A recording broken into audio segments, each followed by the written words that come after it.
Today, we're doing the most common stitch for wool applique, the buttonhole. To start the buttonhole stitch, we're going to bury our thread. I've put a small knot at the end of my thread, so as I start pulling this through, it's just in between the background and the wool right now. And as I start pulling it through, I can feel when that knot reaches right under my thumb. So once it's back there, I'm going to take and put my needle down through the background behind the wool fabric, take a little tiny stitch through the background and just a touch of the wool. I'm going to pull that up and through, and then I'm going to come down in the exact same spot and do the exact same little tiny stitch. And this time, as I start to pull, I end up with that little loop. I'm going to put my needle right through it to create a stay stitch. Now we put our stay stitch in the middle because we don't want to start at a corner. It's easier to hide our beginning and endings if we start in the middle. So our stay stitch is done. I'm going to bring my needle straight down from that, about a 1/4 inch, maybe a little less. I'm going to bring it up again on the top of the wool, right in the middle of that little stay stitch knot that we've made.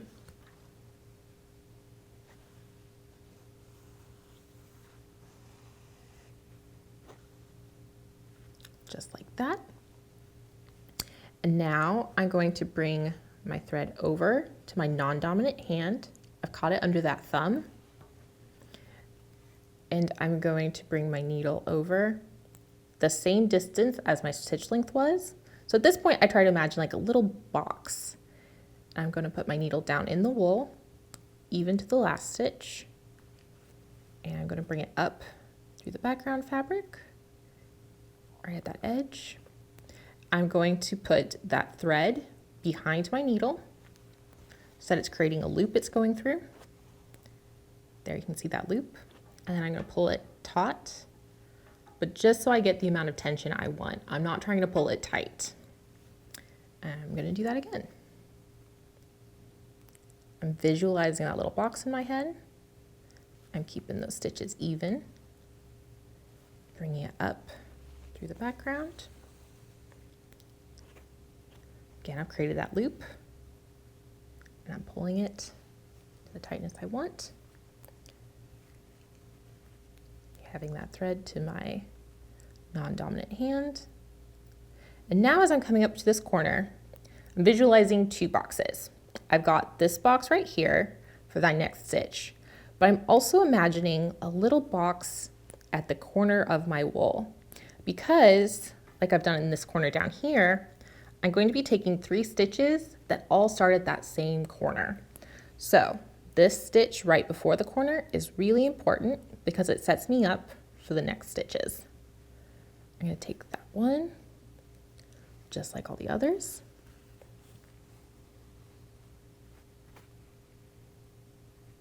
Alrighty.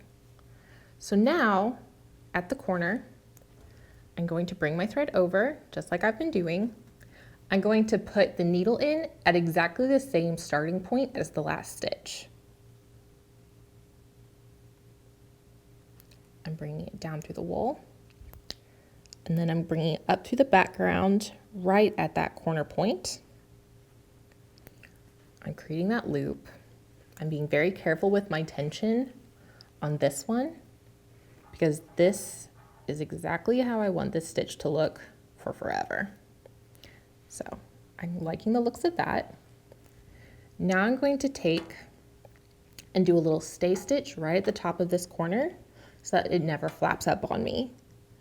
I'm bringing down into the background, just behind the wool, back up right at that little edge of the corner.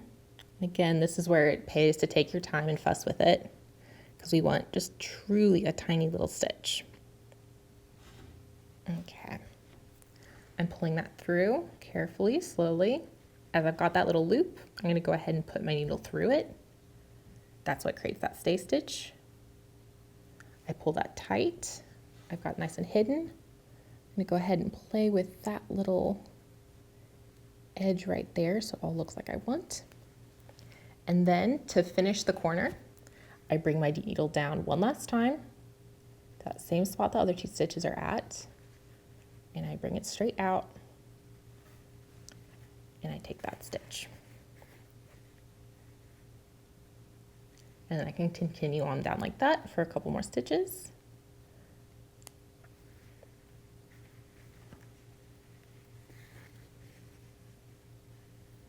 And then as I get ready to tie off, I'm going to do very similar to what we just did. I'm going to take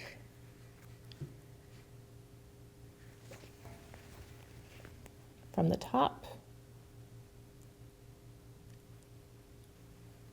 I've gone just to that inside from behind, got a tiny bit of background and the wool. Again, it's a bit of a fussy part, but that's okay. It pays off. All right, I've got it so it's creating a loop for my needle to pull through. It creates that little stay stitch. And then I can take my needle down in between the wool and the background, pull it up through the wool,